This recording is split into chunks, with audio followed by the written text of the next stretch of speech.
Yeah, what's up, guys? It's good to be Yo, here. what What's up, Christian? Another podcast. We're ready. Gurus, Wednesday baby. night, doing the thing. Wednesdays? I wanted to ask you guys real quick though You before just we jumping got into it? started. I guess. This I'm isn't getting how we really usually start. excited. My Superflex Uh-huh. team just got its first win. Got those three Congrats. rookie receivers. I just wanted to know who you guys thought, as far as rookie receivers, is due for the biggest second half of the season. I like the What, question. all right. Yeah. Okay, Whoa. let's get into Well, it. we can What's get. going Yeah, on I with mean, my- let's do the intro first. Well, I think there's something wrong with my. Are you? But okay.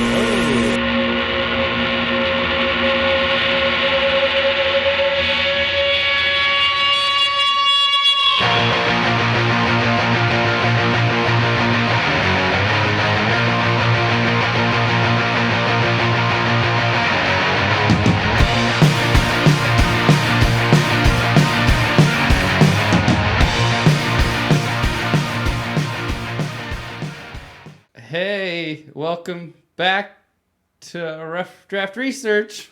Welcome back. We're here. It's the way out. got- Some of us are still here. We have a little technical difficulties. We're working our way through that. Do you want to just answer that question, I guess? Sure. In the meantime, then we'll check back in on him. Yeah. I guess so, man. I mean, So what did he say?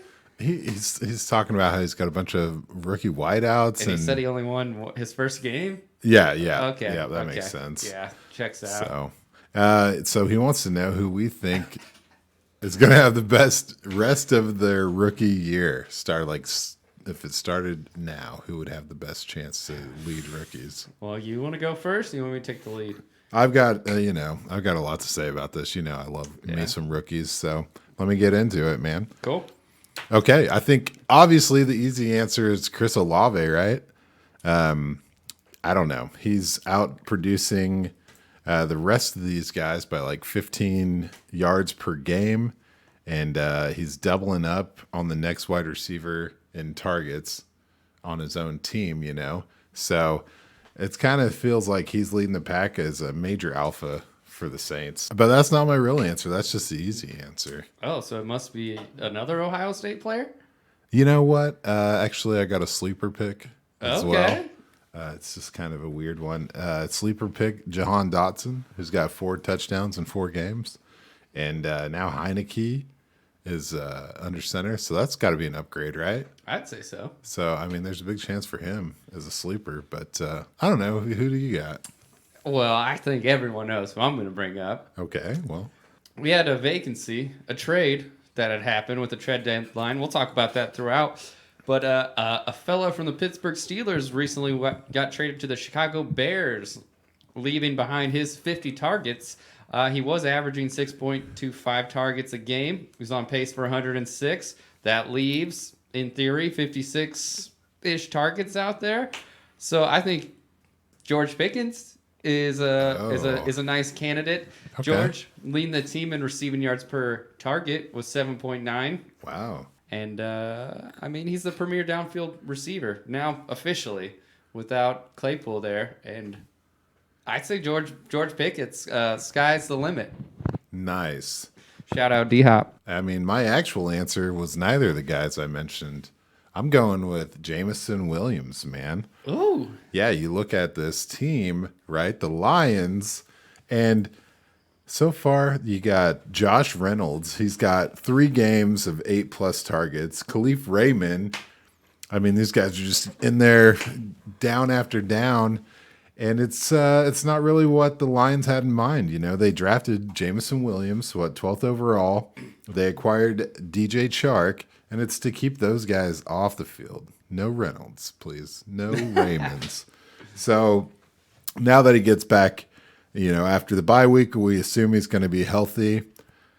I think he's going to hit the ground running. TJ Hawkinson and a huge trade to the Vikings. You know what I Second trade mean? of the year between those teams, by the way. Yeah. How do you think Jameson Williams was drafted at 12? Yeah. The Vikings traded their pick. Ridiculous. So if you look at what Hawkinson represented for this team, he was the receiving yards leader for the team, and he had 25% of the team's rushing or receiving touchdowns. So I think Jameson Williams, who was a Buckeye before transferring to Alabama, is going to pop on the scene, and I think he's got that title. So Christian just texted me. Oh, yeah? Let's go check in on him. Let me send it over. Let's see. Okay. So I don't know. I was kind of into the question you asked. Yeah. I mean, Should we just do that? We're kind of. do we have like a backlog of like just a couple of douchebags sending us questions, or? I think we, dude. Let me check the email. Okay, I guess here's a question from Blazer Fan 42069@gmail.com. Let's see what he has to say, huh? All right, let's see what he's got. Yeah, what's going on, RDR boys? I just want to jump on here real quick and talk about the Atlanta Falcons for a goddamn second. I mean, finally, it looks like we got that Kyle Pitts kid figured out. He got 19 points, looking good. But where the fuck is that Drake London that I've been hearing all season about? It's been 5 weeks, and we ain't seen double-digit points out of the lad. I mean, this is some bullshit. I don't know. Somebody make it make sense to me. Anyway, go Blazers. All right. Well, that's our first question. Was Okay. that I don't know if you're not watching this on YouTube. Maybe check it out. I believe that was a toilet paper roll in the background. Yeah, he was definitely straining. Well, I'm gonna kick this to you. Drake London's your guy. Okay, well, I asked for questions from D-Bags, but that was clearly, a favorite friend of ours. So let's go ahead and go Blazers. Go Blazers. Drake London, yeah. What are you gonna say about this? Yeah, well, you got every right to be heartbroken, but let's think about it like this. He's putting up similar numbers to Romeo Dobbs. You know what I mean? He's also leading his teams in targets as a rookie. So what are you going to do? His offense is the third fewest passing attempts in the league. So you can't get too upset about this. He's trying to lead the way. He's putting up 43 yards per game, which not really going to do much. But the thing you have to think about, we're talking trades, right? Yes, sir. Calvin Ridley traded to Jacksonville. So the future just got a little brighter for Drake London. And so I think I'm all about it. But the problem is when Drake London went to Atlanta, you said, hey, might be a rough year. He's got a bit of an injury hangover, not a huge supporting cast to take the defense away from him outside of Kyle Pitts. But he's on the Falcons, right? They're going to do horrible and then just get a quarterback in 2023. Yeah. Fun fact, the Falcons are leading the division with a record of 4-4. Oh. So this get a top 5 draft pick and replace a quarterback thing, not really going so hot. And Marcus Mariota, fantasy QB 8. Man, he can't hardly hit 200-yard passing in a game. So they're just going to keep on rolling with this weird run game that's been successful even without Cordero. But there's hope, man. They got the Chargers, they got the Panthers, Bears, Commanders, and Steelers. I think that there's time for him to heat up a little bit. Yeah. And I got faith, man. He's a basketball guy. He's gonna lay out some points, my friend. There you go. But yeah, you got every right to be scared. It's a letdown, but it's a delayed awesome situation. The thing that scares me the most is how they're successful right now, 4-4. It's ridiculous. Well, and also let's not forget. I mean, Christian said it himself. He thought Desmond Ridder was the most pro-ready quarterback. A lot of accuracy issues, but a year in the NFL can do a lot for some fellas. But anyway, yeah, Drake London. You want to continue with these questions, man? I guess. I mean, I don't check our emails. We got any more like cool dudes just sending shit in? I think I do. Let me see here. What's up, RDR boys? This is Jake Jacobson on the way to work. Just curious, since we've seen situations with Elijah Mitchell, James Robinson, late round rookie running backs getting a start and then immediately getting replaced, how much is that going to affect your decision to want to latch yourself to late round running backs. All right. Thanks, guys. Big fan. Gosh, we Dang, got some dude. fans out there, dude. I had guess no so. idea. Oh, I need to check this email more often. Sorry Yeah, about man. Handsome dude named Jake. We're going to call him HJ. Well, Jake, I mean, yeah, it's kind of scary, especially that Elijah Mitchell thing. How many levels of that, You got the TDAP pick. Yep. And then the CMC thing. that. I mean, even Trey Sermon last year. Right. I it's mean, like they're just throwing darts. yeah, like they don't care. It's all right to have a little blast at the action. I have a little something about late round running backs. I'd love to hear it. Oh, it's not much. I just want to tell you my dynasty graveyard. Joshua Kelly, Larry Roundtree, Kylan Hill, All right. LaMichael Pirine, Yep. Zach Moss. Yeah, well, that's just how it goes sometimes. It's heartbreaking. Yeah, I mean it's all these darts you're throwing, and it's just like none of them seem to stick, unless you're Austin Eckler, apparently. Yeah. Well, I mean, that's how it goes. You've mentioned Zach Moss, Clearly, he's been traded to the Colts. Naheem Hines is now in Buffalo, which what a fun name to say. Yeah, also taking over a second round draft pick in James Cook. So Right. it's like you can't even trust early round running backs at this point. Well, he's talking about, like, what are you going to do? Late round running backs. And I did a short history lesson. He didn't even mention Philip Lindsay, Royce Freeman, how that all just got wiped clean. Yeah. When they went after Melvin Gordon and then spent a very high draft pick on Javonte Williams, right? Right. Michael Carter instantly being replaced by Breece Hall and then unreplaced, but then also trade replaced.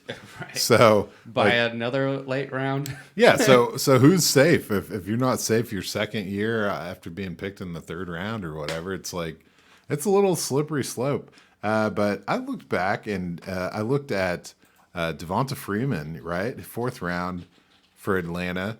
He did pretty good his rookie year, but they still drafted Tevin Coleman in the third round the following year. You talked about Zach Moss, right? So Devin Singletary in the third, Zach Moss in the third, James Cook in the second. And you really think that Buffalo's not going after another running back next year in the draft in the top 3 rounds? Guarantee it's happening. So when it comes to am I latching on? Hell yeah, I'm latching on, dude. That's found money. You find a guy like that late in the draft, or you have a feeling about a guy and he outperforms his draft capital, I'm 100% into that. But here's the thing.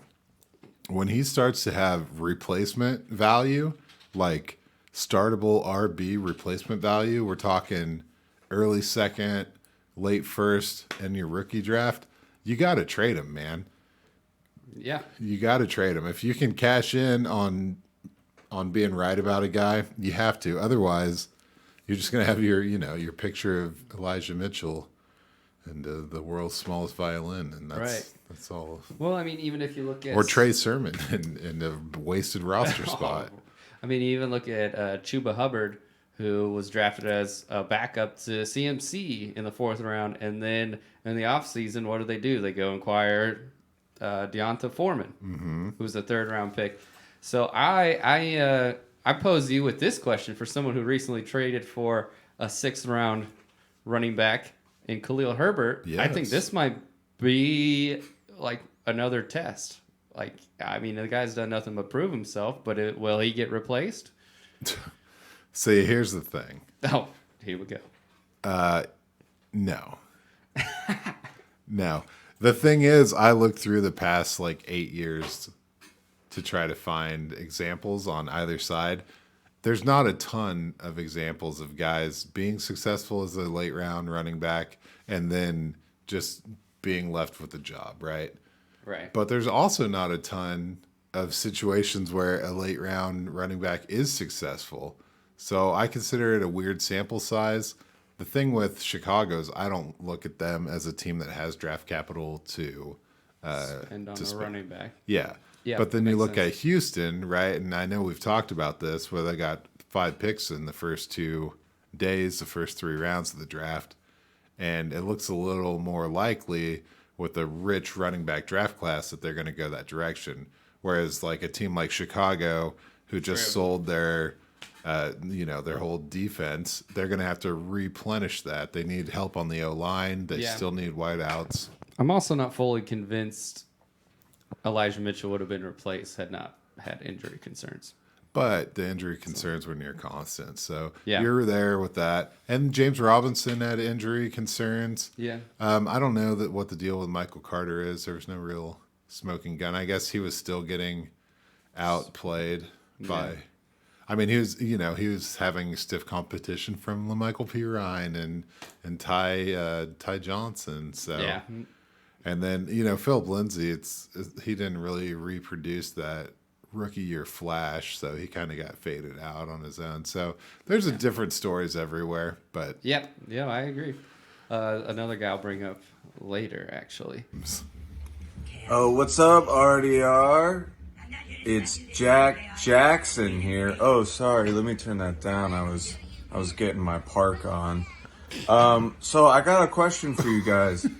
If you've loaded up on first, right, but don't have enough roster spots to fill it, say you got like 4 or 5 firsts, who's a player that you're looking for to get rid of some of those later picks, like your seconds and thirds? All right, man, I'm going to have to rewind this real quick. This is a good one. Peace. Oh, well, first off, I don't think he needs to rewind it because he didn't turn it down. right. Come on, Come on, man. I love that episode, Jack. though. Good episode. I'm glad he rewind. So Jack Jackson, that was a good question. I'm assuming you have like 10 to 15 guys you want to talk about. Okay. I have a guy that kind of piggybacks off of this discussion we just had in Devin Singletary. Oh. So I'm going to bring up Devin Singletary. He's 25. When he has over 70% of the snap count, which he's done 4 times, he averaged 14.9 fantasy points a game. It's 4.5 yards a carry. He only had 1 TD in doing so, which is pretty good because a lot of that relies on either pass catching, which he did have that 11 target game, or scoring a touchdown, which he only did in 1 game. Right. So I think that 14.9 is pretty impressive. So if you're sending a third or 2/3 for someone like Singletary that you can ultimately drop if they draft someone next year in the draft, I mean, you're freeing up a roster spot anyway. So I think it's worth a gamble because I don't think you're getting something that great in the third anyway. So, Yeah. No, I'm with you. I think it's going to be a little richer than 2/3. I mean, I'd buy Singletary today in every league for 2/3, I think. You know what I mean? Right. Well, the scare of Naheem Hines coming in too, like it's Oh, kind of that's like true. It could be taking the advantage moment. of an opportunity because I see a lot of people seeing this as like, oh, this just went Naheem Hines, Devin Singletary, who's on his last year of his contract as Straight well. up. So who knows where he could be? I don't know if he could get a primary role because he's only 5'7", 203 pounds, but that's a stout guy. He I would would be take a him. runner. I'd take him in Kansas City every day. Yep. I mean, he's about the same size as Clyde, so. Yeah. Man, I like that a lot. I was looking at very similar, I guess pretty much all the similar things as what you just said. As far as like eyeballing guys kind of ending their contract. I thought David Montgomery fit this one. Everyone's just waiting for him to be, replaced by Khalil Herbert. Who I also have on this list, like Khalil Herbert, a second and third, Yeah. it depend on the league, but you could probably make that work. Dude, yeah. As soon as I heard that, like that idea of David Montgomery, I think that you mentioned going to like the Los Angeles Rams. I think I probably said, yeah, that's probably who knows. Yeah. Anyway, I sorry. said Josh Jacobs to the Dolphins. I'm still with that. Oh, baby. But yeah, man, Demont to the Rams would be sweet. I mean, he's good. I think that he needs an offense that is a little more well-rounded than what Chicago's got going. So I have Khalil Herbert on there too. I also have Leonard Fournette. I feel like I don't know what his value is, but I feel like a second and a third are like a team it's kind of in a rebuild. Yeah. This feels like an off-season play, though. Yeah, well, I mean, but if you're a win now, You think you're projecting late picks, and you could use another running back to get you through bye weeks and whatnot. Nice. Yeah. Well, then he could. And then another guy I had is Dobbins. You know, if you're a believer, if you think he can bounce back, I think his value has never been lower for obvious reasons. I'm actually not interested. But I think. But that's if you're a trying to player get rid of look at. picks, Yeah, right. absolutely. Speaking of the Ravens, I don't think the cat's out of the bag, but in case you have someone really down on the performance of Bateman in the emergence of Likely, all this hype and Duvernay, I would definitely. I mean, I would offer a second and a third for Bateman in a heartbeat. Yeah. If I knew you didn't roster him, which I Right. know you won't send him to me No. for that, but if you're in a league, when he had over 60% target share, like 14 yards per target, 12 points a game, fantasy points a game, and if a dude like Lamar can continue to get better, you got someone like Likely, Mark Andrews, Bateman.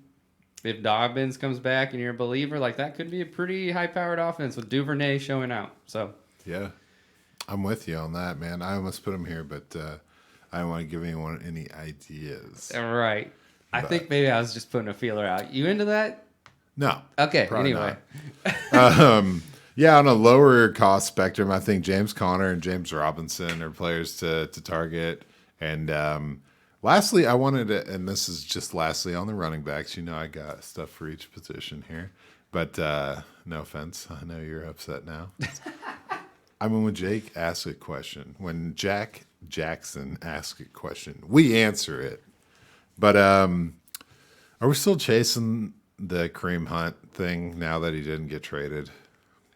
I'm interested. As someone who rosters Kareem Hunt, I'm not interested in trading him because he's also on his last year. Yep. So is Dearness Johnson. I don't know. Could he get franchise tagged? No. No. No. I don't know. I'm holding him unless someone gives me a pretty nice offer because I legitimately don't think you'll ever see a running back get the franchise tag. yeah, that's true. All right. Well, moving on. I'll make it quick. I think in a single quarterback league, you could probably get Justin Fields, maybe Trevor Lawrence right now. On a super flex, you could put out some fillers for Trey Lance, and then there's Russell Wilson if you think a bounce back is possible. And then get in early on Kenny Pickett. I think he's probably still available for that around that value. Possibly, yeah. I don't know. Feels like he's pretty solidified in that role for at least another year. Yeah, but is it a successful role for fantasy? That's true. That's like, none of those guys are being traded if someone's counting on them, but you never know how deep people's rosters are. And that's one thing I always check when I'm trying to offload some picks is, who can they live without? Right. Well, I got a question for you. Okay. So we're talking about seconds and thirds. What if you have those 5 picks? Who should you offer them to for, 5 first-round picks for people that are getting a shocking amount of targets per game? Oh, if you're trying to buy yourself a golden goose, is that what you're saying? Hell yeah. Well, if you're in need of a wide receiver and you want to know who's getting pumped up with the volume to the maximum, well, you're asking the right guy. Let me just give you a little rundown about the targets. You got it. All right. So you guys all know, Jake and Josh know that I've been tracking guys who have had 8+ targets. Jack. Oh, Jack and Jill know that I've been tracking guys with 8+ targets all season. And so let me give you guys the post week 8 rundown. I'm going to start out with the regular dudes and then I'm going to go into the superstars. First of all, guys who have had their bye weeks and have had 5+ with the 8 or more target games, right? This is a short list, but Tyler Lockett, probably a guy you could get for a second and a third, right? Marquise Brown's on the list. Are you thinking long term? You probably slide some picks in for him. That's a guy I thought about adding just because maybe people were scared on the DeAndre hop. Hopkins, but Yeah, college teammates, they ain't dummies out there. that's true. Sorry, these are guys that haven't had their buys. Deontay Johnson. Now you talk about Chase Claypool and 50 targets being reassigned there. That's a little breathing room. Fun fact: I put DeAndre Hopkins on here just because he's 2 for 2, 11 and 13 targets in his 2 games. That's pretty spicy. You got Curtis Samuel, man. He does have 5 games over 8 plus, dude. That's absurd. And then 2 of these guys have had their bye week and have 5 plus. So they've only missed 2 weeks of not having 8 or more targets. And that's Juju Smith-Schuster. Got Kadarius Toney in town. And then A.J. Brown. So we all know what's up with A.J. Brown. But you want to step it up to the elite fellas. Now, these are the 6 weeks or more with 8 plus targets. They are pretty much just what you need to pay at least 2 first to get. You got Tyreek Hill. Woo! Yeah, he's doing it. Michael Pittman. Yeah. Let's go. Yeah, I think I got him for just a first or something. I don't know. And then CeeDee Lamb, whose name will be brought up again later, I bet you. Now it'll be brought up right now. The thing with CeeDee Lamb is his 6 weeks on this list were the first 6 weeks of the year. So if you're looking to acquire a player with a second or a third or a combination of the two, you might look Michael Gallup's way, because since he returned, he's getting targeted 7, 8, 9 times a game, and CeeDee Lamb hasn't been on the 8 plus list. Ooh. So he hasn't really flashed out yet, but the proof is in the pudding. The writing is on the wall. CeeDee Lamb is taking a big hit. So get that cheap Gallup while you still can. But if you're talking, I want to win my league and I don't care how much it costs me, then you want the next group of guys. These guys have played 7 games and have 6 of them with 8 or more targets. Cooper Kupp. Oh, I know it. Justin Jefferson. Oh, my jeans. Stephon Diggs. Oh! You must love that. MLD. And then you got Travis Kelce, baby. Okay. Yeah, I mean, if you can lock Travis Kelce down, like what do you have to give someone to get Travis Kelce? I feel like you could give someone if their team's like losing right now, like a horrible record. Yeah. Ramondre Stevenson in a second. I don't know. Ask me for a friend. Whoops. Damn. Anyway, man, those are the guys that are just mopping up all the targets. Hey, there's a reason why we're sponsored by Must Love Dick Productions. That's true. So He's the greatest. the reason why he's right here on our Mount Rushmore. That's true. He's a national treasure. Damn, I loved it. Yeah, I mean, whew. You got any more cool questions? I think so. By the way, Michael Gallup on the block, looking at you, Roasted League. What up? I'll do it for a second and a third. Straight up. Straight Get at up. him. And that ain't even Gus Edwards shit right there. Also think sneaky Tyler Boyd. Get Tyler Boyd real quick. Ooh, for the season? Yeah. Yeah, Like that. before. What's up, RDR boys?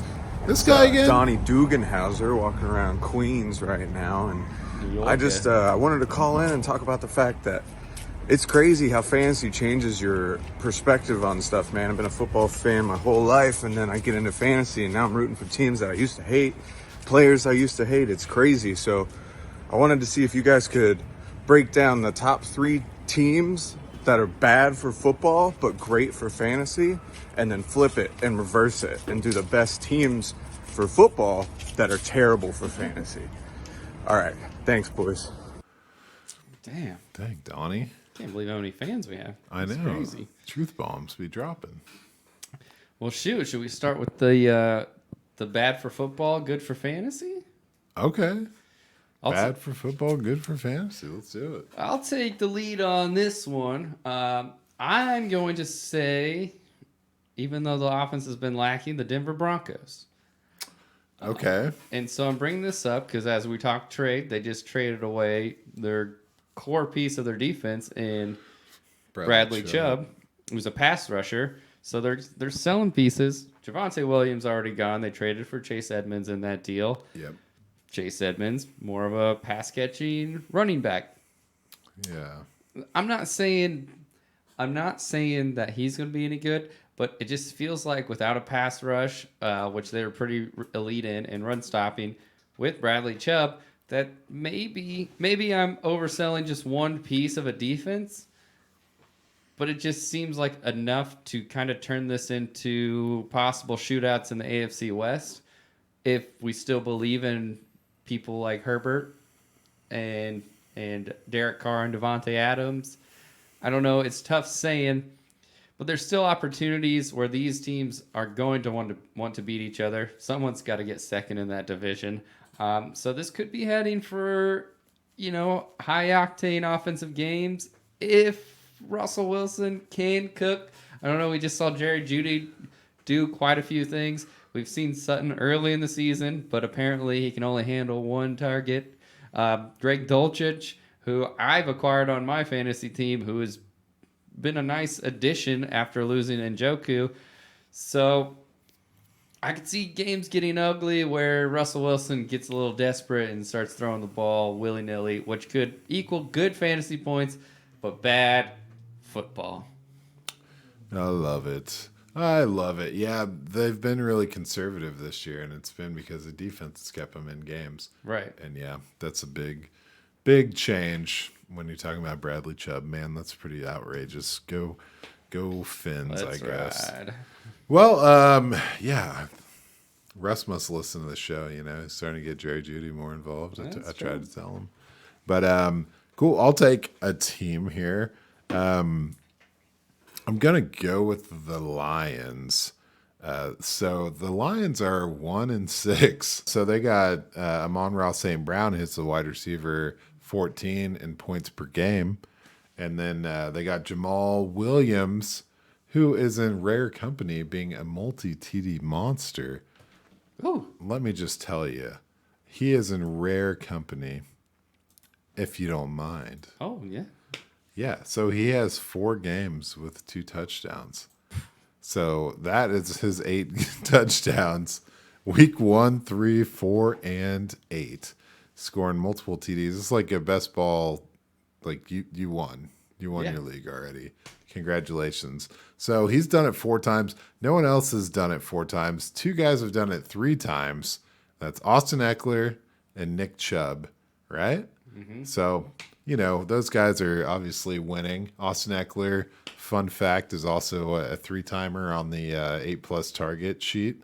So he's just kind of a fantasy champion this year, which not really cool when my neighbor drafted him in our startup. But right. Actually, he's got Nick Chubb too. So anyway, the guy's doing it twice. Aaron Jones, Clyde Edwards-Helaire, Derrick Henry, believe it or not. Yeah. Jamar Chase, that's probably ending here.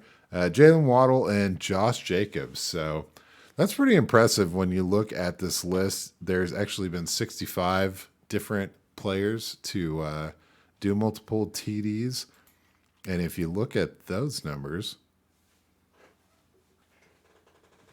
there's only been 9 guys to do it multiple times. And so for that, to lead to Jamal Williams doing it 4 times, it's pretty incredible. Pretty impressive. So despite being 1-6, they've still managed to do that. And TJ Hawkinson, tight end 4. So horrible. Well, for Jameson football. Willis coming on the scene. Jameson Williams, Jemo. Still don't get the Jamo nickname, but I'm into it. Do what you got to do. All right, that's it. I'm going to talk about the Carolina Panthers. Oof. Oof. Horrible for football. Yeah, horrible for football, but we're starting to see finally the emergence of DJ Moore. I know a lot of those points were on that Hail Mary, but still, who throws up a Hail Mary to someone and who catches a Hail Mary like that? DJ Moore. And that was a hell of a dime by PJ Walker. So hopefully they're going to just stick with PJ Walker here. I don't know why you wouldn't at this point, because it doesn't matter, it seems, anymore.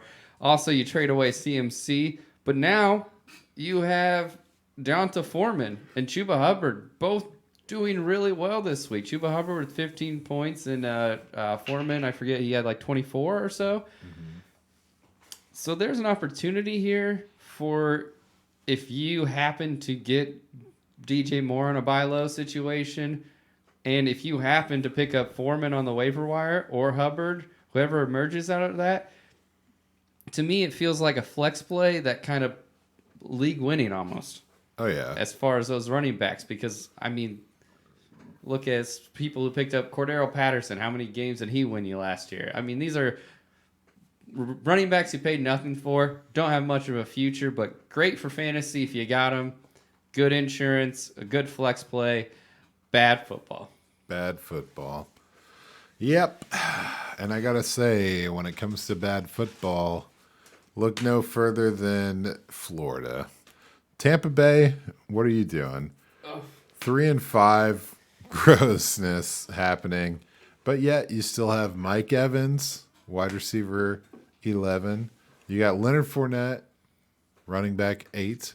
You got not only Mike Evans, but Chris Godwin, both with 4 games, 8 targets or more. So they're still getting active play. They're still winning you games. But it is not fun to watch the football. You just keep an eye on the box scores, baby. Yep, that's all you got to do. Speaking of a team that you just don't watch the game and you just make sure to reap the rewards of the fantasy points is, I'm sorry to say, the Minnesota Vikings. I've watched every game. It is the worst game. I see some of these power rankings where they have the Vikings at 4 and 5. You didn't watch the game. They're not much different, unfortunately. I hate to say it because there's an offensive-minded head coach, and they're now a passing offense, as Daniel likes to say. But it's just not fun to watch. Kirk Cousins is Kirk Cousins. They had 12 total yards against Miami in the first half. I was at the game. It was the worst live game to go to. But still, somehow, every year, Kirk Cousins comes out as a quarterback 12 or 11. Justin Jefferson becomes a top 5 receiver. He's like a magnet. Dalvin Cook is just an elite runner and gets his. It's not pretty. It's bad for football. TJ Hawkinson in the building. Adam Thielen always gets a couple touchdowns. I mean, what can you say? Best ball, too.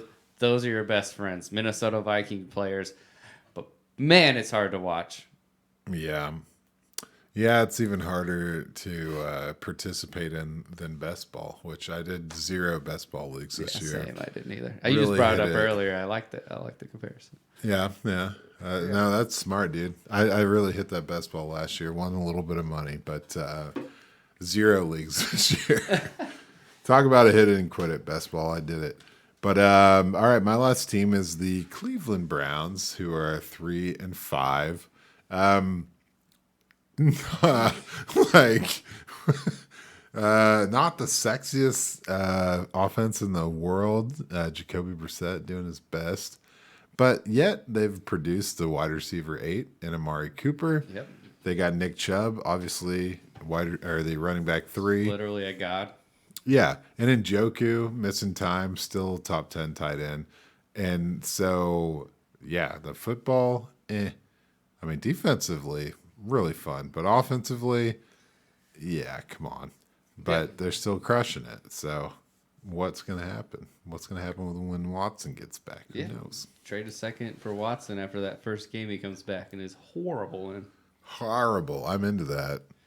All right, well, should we flip it and reverse it for Donnie Duganhouser? I think so. I think I'll start with the one that I think we have is the same, I feel, and telepathically. We're off the top right now. 49ers? Yeah, fuck Kyle Shanahan, right? Yeah, right? Yeah. Yep. I mean, I guess I'll just say this. I don't have much other than the obvious. There's no consistency in anyone outside of Deebo Samuels and from last year, and then all of a sudden you bring in CMC, and so Deebo's no longer going to run the ball. Is CMC going to get hurt? Is Elijah Mitchell ever going to play again?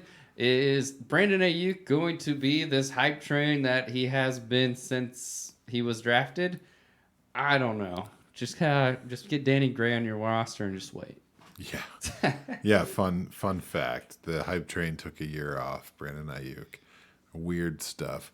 Yeah, this team's forever in the category of bad for fantasy and good for football because they find a way to be successful. Hard really to watch the San Francisco games. It's a little bit tough. But yeah, I can't trust Kyle Shanahan. I don't know who he's gonna put out there. I don't know who's gonna I don't know, give him a bad restaurant recommendation and get 0 targets the next game.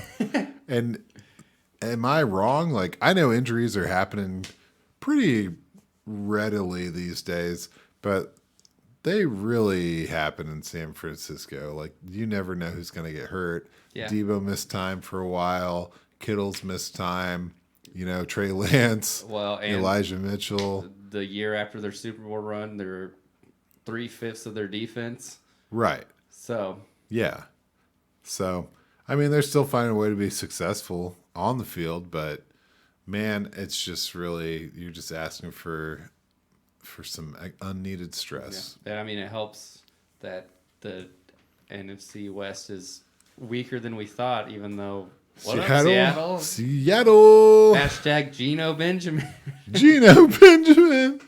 Or Eno Benjamin. Always. Yeah. Must be hard, 49ers. I guess this will be really quick. I got the Tennessee Titans because it's a Tennessee thing. Ooh, if you don't have Derrick Henry or possibly stashing Treylon Burks, which we don't know what the hell he is, you're not rostering anybody on this team. And if you are, you're never starting them. Yeah. Any of these receivers have a good week, you're still waiting another week to see what happens because there's no consistency. But great for football because it's a hard-nosed team, great defense, well-coached. I love watching them play, but I'm never starting anyone but Derrick Henry on that team and the Titans defense. Yeah. Depending on who they're playing. Echo words, change out Titans for Giants, change out Derrick Henry for Saquon. And that's pretty much another team right there. Right. So. All right, so on to the last.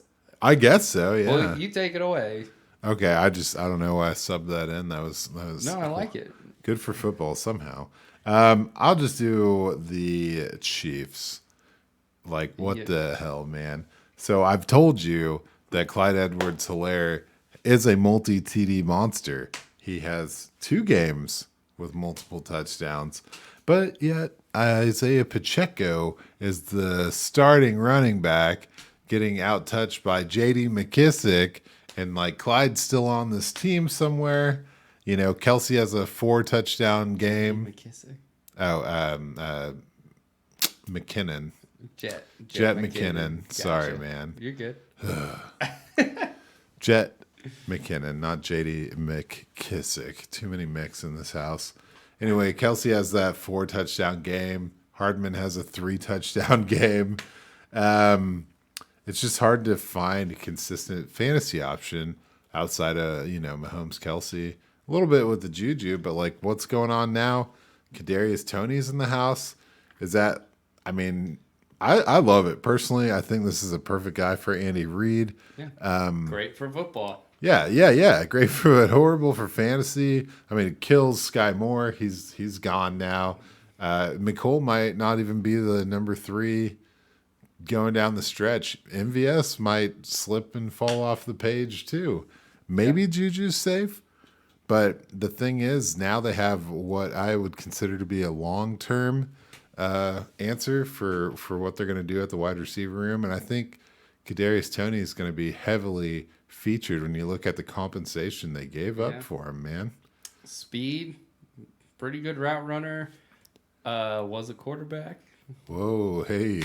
But he's just not an experienced receiver anyway. He got transferred into that position in college, so he's very coachable, I feel like.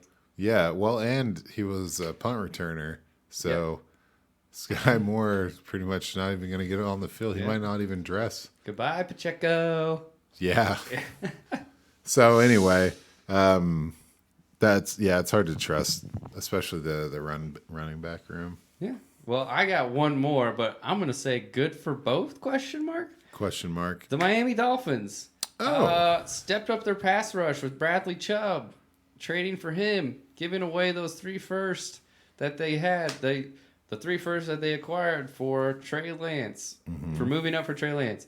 They went up in the draft, grabbed Jalen Waddle. They traded another one for Tyreek Hill, another one for Bradley Chubb. Like, they're weirdly all in all of a sudden. And, geez Louise. I mean, look how much the Washington Commanders suffered after losing Chase Young. They went from a playoff team to nothing. Von Miller comes into the Rams, helps win a Super Bowl. Pass rushers are very important. So they're doing well. They're making adjustments on defense after their defense took a big step down from last year. Then on the offensive side, you have Tua, who when he plays seems amazing all of a sudden. I don't know. Maybe it's because he's surrounded by Tyreek Hill and Jalen Waddle, which they paid those 2 first-round picks for. So Tyreek Hill, 961 yards in 8 games. That's 13.93 yards an average, 22.4 points per game. He's the leading points per game fantasy wide receiver 1. Waddle, 724 on 42 attempts, 17.31 yard average. He's 5th with 18 points a game. They have the first and fifth receiver. I mean, they just bring in Jeff Wilson, talking about trades. Yeah. So now they just have the San Francisco running back of old and Jeff Wilson and Raheem Mostert. So don't start any of those guys. But Tua, who 18 points per game on average, which would put him at QB6. That's pretty impressive. So, I don't know. I mean, you got to get excited about Miami. You know, you bring up the Jeff Wilson trade, and it's hard for me to say that he's netted any fantasy value in that move because Miami historically, over many different configurations, be it quarterback or coaching staff, has just not been a running team very, very often. So I don't know. I look at it like, so far this year, they're a bottom 10 rush attempt team and a top 10 pass attempt team, right?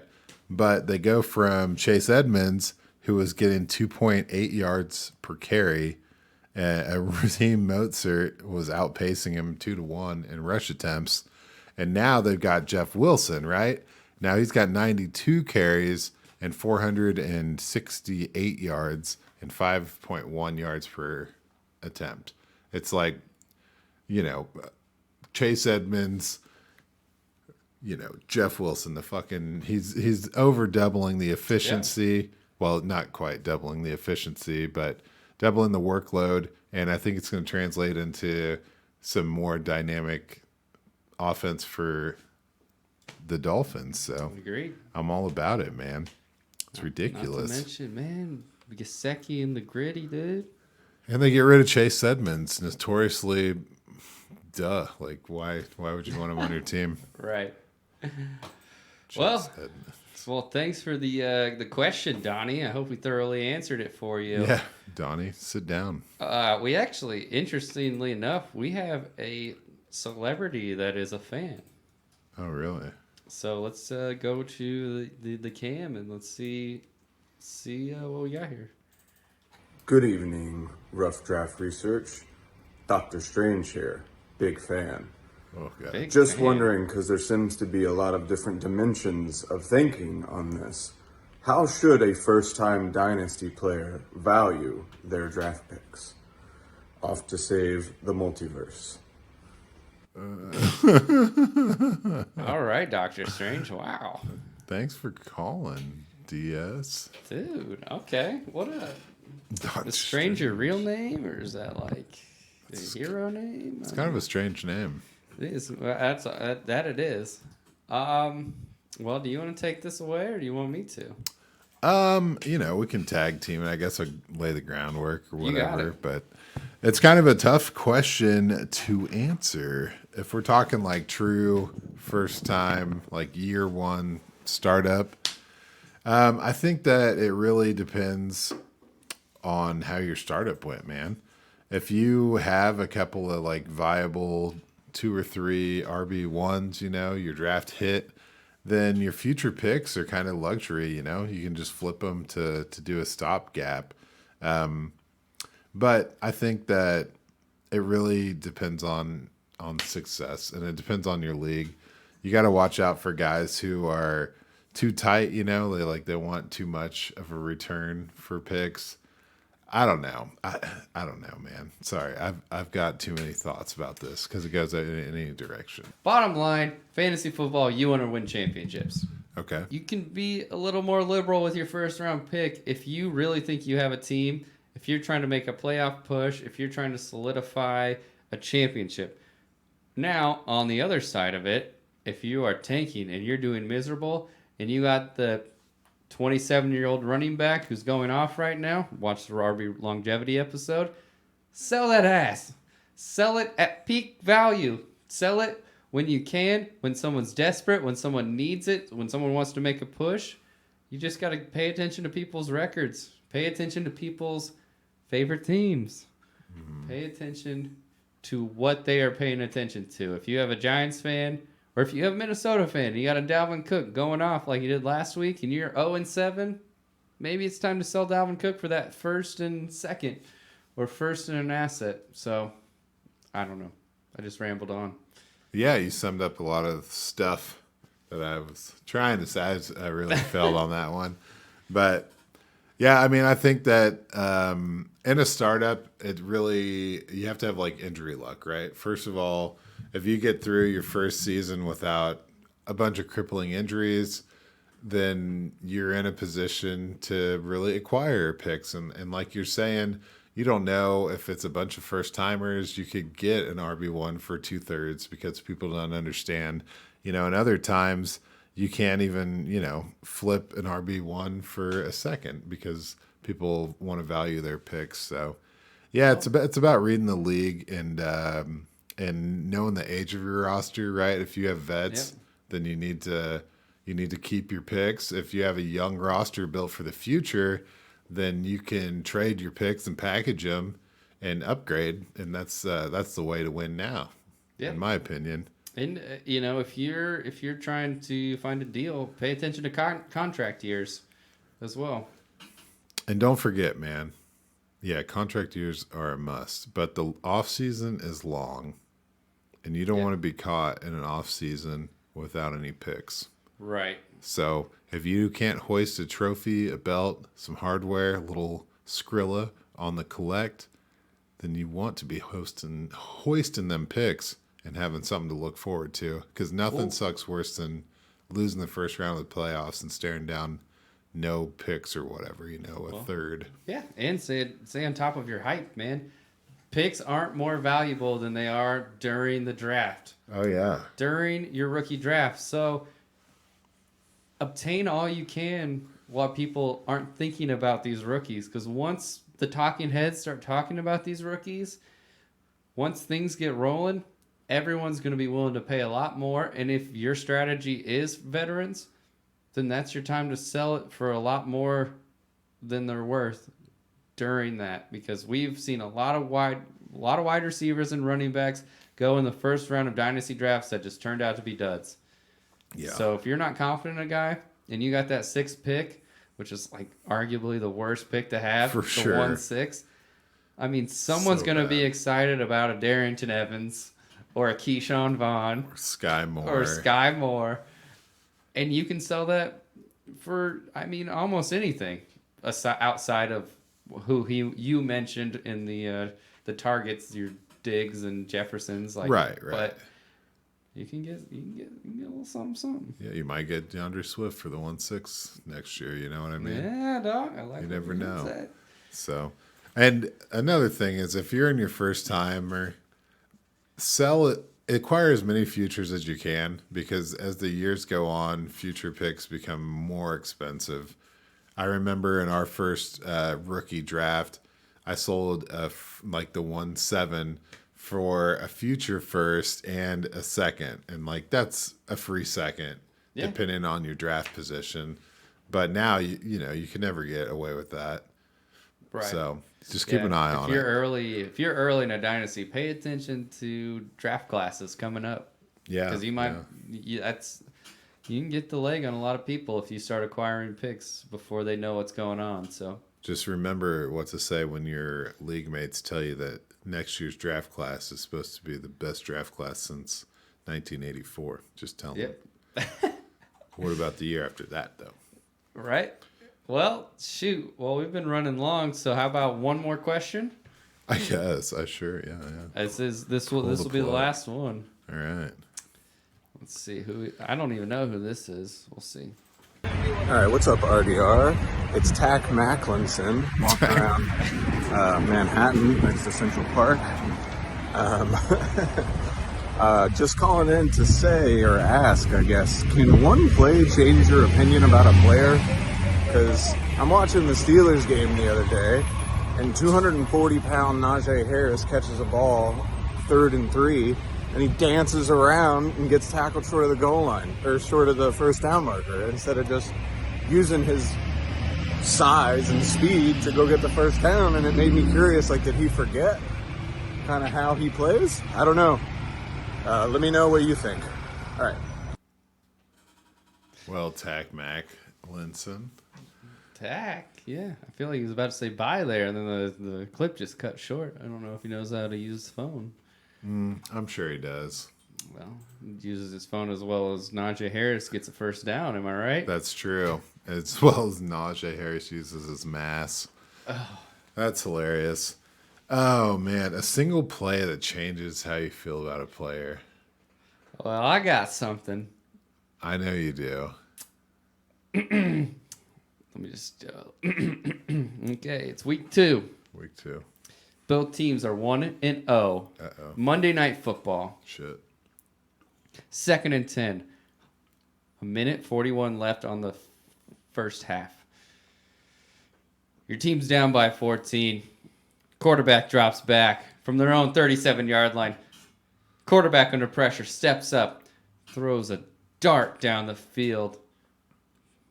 The person intended to catch the ball beats the safety. Safety jumps up, misses it, hits him right in the hands safely.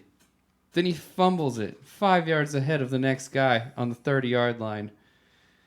He was in stride, missed the touchdown, changed the course of the game. Irv Smith, the jersey I'm wearing, drops the pass. And right before the trade deadline, the Vikings trade for TJ Hawkinson. Now, I'm not completely out on Irv. I still love the guy. I still love the jersey. But it's clear the injury concerns on top of the mental concerns from the history of injuries, dropping a pass like that. I don't think it just changed my mind, but I think it changed a coaching's mind who is coaching a team and managers of this team who are 6-1 and really going for it. Irv Smith ends up on the IR. I think it was pretty clear that they got this TJ Hawkinson for a year and a half. So I don't know how it will progress, but it definitely changed the minds of a lot of things, a lot of people. Damn, man. So you're saying, like, he didn't just drop that pass, he dropped his career. I hope not, but for the time being, perhaps. That's heartbreaking. I don't even think I can follow that up. Well, you have to. Okay. So well, otherwise, how's Tack Macklin? All right, Mac. And get his answer. Tacky Mackey. Yeah, no, I had a similar experience when I was watching a Cleveland Browns game. They get to the 1 yard line. It's 1st and goal. And Kareem Hunt rushes the ball twice and sticks like glue to the back of his offensive lineman. And two back-to-back plays, can't get it done. And then they send in Nick Chubb, and he breaks through that shit like wet paper, man. Woo. And I'm like, yep. Yeah, Kareem Hunt could be an RB1, the starting RB on any other team. But there's a reason that he's playing whatever fifth fiddle on the Cleveland Browns because he ain't no Nick Chubb, man. And that kind of made me look at Kareem Hunt as less of a well-rounded player, which he always was with Kansas City, but that could have been a product of the success they were having. So So yeah, that was a big downer for me on the Kareem Hunt side. But on the plus side, I feel like the answer is yes. I can change my feeling about a player in a single play. That's like my whole winter and spring when I'm doing college research, right? Right. I had some Jonathan Adams stuff. Like he had the contested catch against Texas State, and it was ridiculous. Like he went up one-handed over a guy doing basketball things and just came down. And I'm like, I follow his career even though he's in the UFL with the New Orleans Sharks or the Wave Rockets. I can't remember. But yeah, and then I remember Khalil Shakir had another sick catch with Boise State. I know what catch you're talking about. Yeah. The one you called him backboard hands. Backboard hands. So it gets nuts because you watch a lot of tape and you want to see like Elijah Moore, who doesn't have a single play. Like he does the same thing play after play, and you get excited because you're like, oh, this is who this guy is. But then you get, super hyped. Like when Miles Sanders had that 86-yard TD in 2020, and I got so turned up on him. I bought a jersey of Brandon Ayuk after he hurdled the guy. Right. His rookie year. Stuff gets wild, man. Things get out of control. So a single play, I mean, that's what football's all about. Right. So I love it. Tack. Thanks, Tack. Well, they're called the New Orleans Breakers. The Breakers. I knew it was something with believe. water. What about the time you were at that K-State game and watched it against Iowa State? Oh, a fellow named Brees Hall break a 73-yard touchdown? Right. Yeah, that changed my... I took him in the Fresh Duds League in the second round, and it would have worked out for me, too. Startup. What did I say? First round. Or second round. Second round. It was a startup. Yeah. And it would have worked out for me too if it wasn't for that measly ACL. I know, man. You meniscing with my heart, dude.